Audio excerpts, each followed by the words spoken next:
প্রিয় শিক্ষার্থী বন্ধুরা, আরেকটি নতুন ভিডিও নিয়ে হাজির হলাম। সেটি হলো নুরানী মাদ্রাসার ৩য় শ্রেণীর গণিত বইয়ের পৃষ্ঠা নাম্বার ২১। দেখো এখানে দেওয়া আছে ৪, ৫, ৬, ৭, ৮ এই মোট ৫টা অঙ্ক।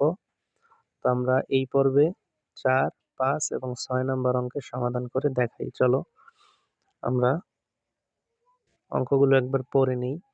৪ নম্বরে লেখা আছে একটি টুপি ও একটি পাঞ্জাবির দাম একত্রে ৯৯০ টাকা, অর্থাৎ একটা টুপি আর একটি পাঞ্জাবির দাম একত্রে একসাথে কত হয়েছে? ৯৯০ টাকা।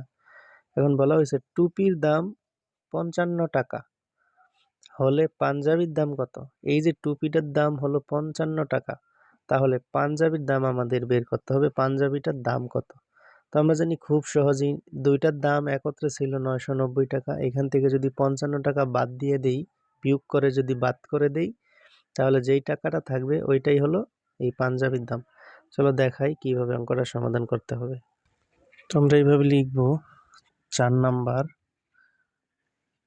প্রথম লাইনে লিখতে হবে একটি টুপি ও একটি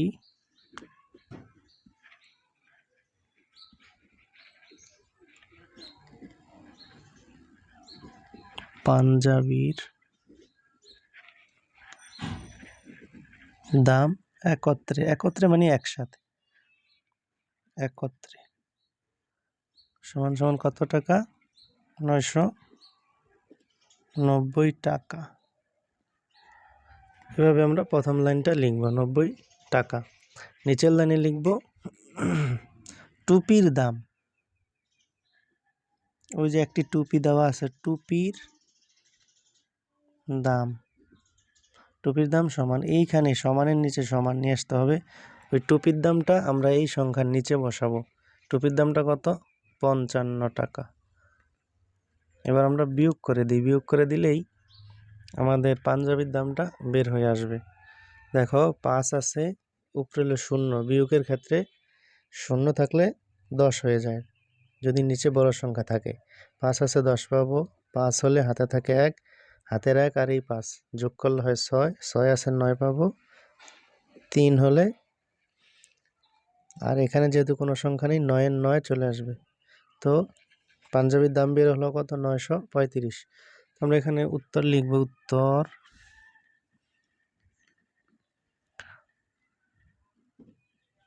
পাঞ্জাবির দাম ৯৩৫ টাকা। এইভাবে ৪ নম্বরের সমাধান করবা। এবার আমরা ৫ নম্বর করার চেষ্টা করি। দেখো লেখা আছে ৮৭৫ থেকে কোন সংখ্যা বিয়োগ করলে ৩৭০ পাওয়া যাবে?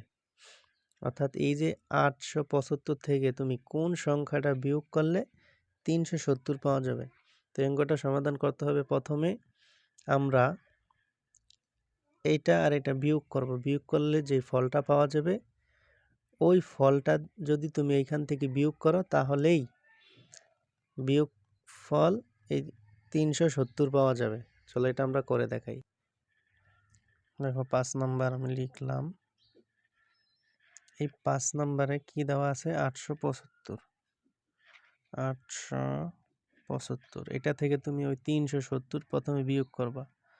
৩৭০ আগেটা বিয়োগ করো। ০ আছে ৫ পাবো কত হলে? ৫ হলে ৭-এর সাথে বন্যা গেলে ০, ৩ আছে ৮ পাবো, ৫ হলে ৫০৫। এই ৫০৫। এবার আমরা উত্তর এইভাবে লিখে দিলেই যথেষ্ট, যে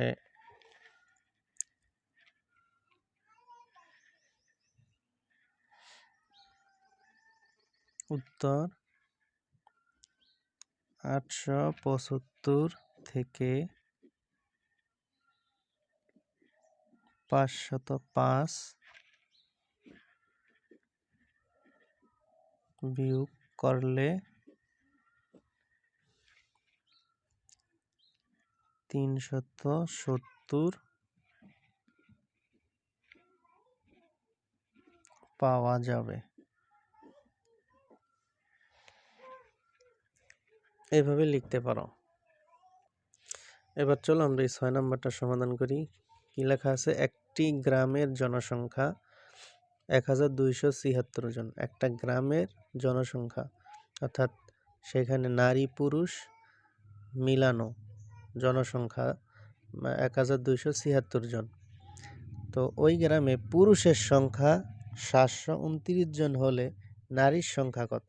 তো আমরা জানি এই যে 1276 এর মধ্যে নারী পুরুষ মিলানো আছে একসাথে। তো এখানে আমাদের আলাদা করে বলে দেওয়া হয়েছে যে পুরুষের সংখ্যা 729 জন হলে নারীর সংখ্যা কত। তো এটা আমরা কিভাবে করতে পারি দেখো, এই যে 1276 থেকে যদি আমরা 729 জন আলাদা করে দেই তাহলে যেই সংখ্যাটা থাকে ওইটাই হলো নারীর সংখ্যা। তো এটা দিয়ে এটাকে আমরা বিয়োগ করতে পারি, বিয়োগ করলেই নারীর সংখ্যা বের হবে। চলো এটার সমাধান আমরা খাতায় করে দেখাই। আমরা কিভাবে লিখবো? 6 নাম্বার, প্রথমে লিখবা গ্রামের মোট জনসংখ্যা, মোট জনসংখ্যা সমান সমান কত? 1276 জন। মোট জনসংখ্যা 1276 জন। আর নিচের লাইনে লিখবো পুরুষের সংখ্যা, পুরুষের সংখ্যা, পুরুষের সংখ্যা সমানের নিচে সমান দিবা, আর এখানে পুরুষের সংখ্যাটা উঠাইতে হবে 729 জন। এবার আমরা বিয়োগ করি, এটা থেকে এটা বাদ দিয়ে দিই বিয়োগ করে, তাহলেই দেখবে নারীর সংখ্যা বের হবে। 9 আছে, দেখো বিয়োগের ক্ষেত্রে যদি উপরে ছোট সংখ্যা থাকে তাহলে এর সাথে 10 বাড়িয়ে নিতে হয়, অর্থাৎ 6 হবে 16। 9 আছে 16 পাবো কত হলে? 7 হলে। হাতে থাকে 1, 2 আর ওই হাতের 1 এখানে যোগ করবা, 2 আর 1 কত? 3। 3 আছে 7 পাই 4 হলে। 7 আছে এই 2 হবে কত? 12। 7 আছে 12 পাই 5 হলে। হাতে থাকে 1, হাতের একটা এখানে চলে আসছে, এই 1 আর এই 1 দেখো মিলে যায়। 1 আছে 1 পাই কত হলে? 0 হলে। তো 0 সামনের প্রয়োজন নাই। তো এটাই হলো নারীর সংখ্যা 547 জন। আমরা উত্তর এইভাবে লিখে দিব, উত্তর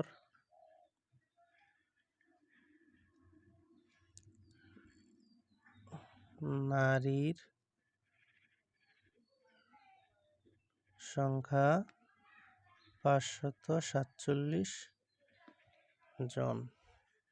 তো আমাদের ভিডিওটি ভালো লাগলে অবশ্যই সাবস্ক্রাইব করে আমাদের পাশে থাকো।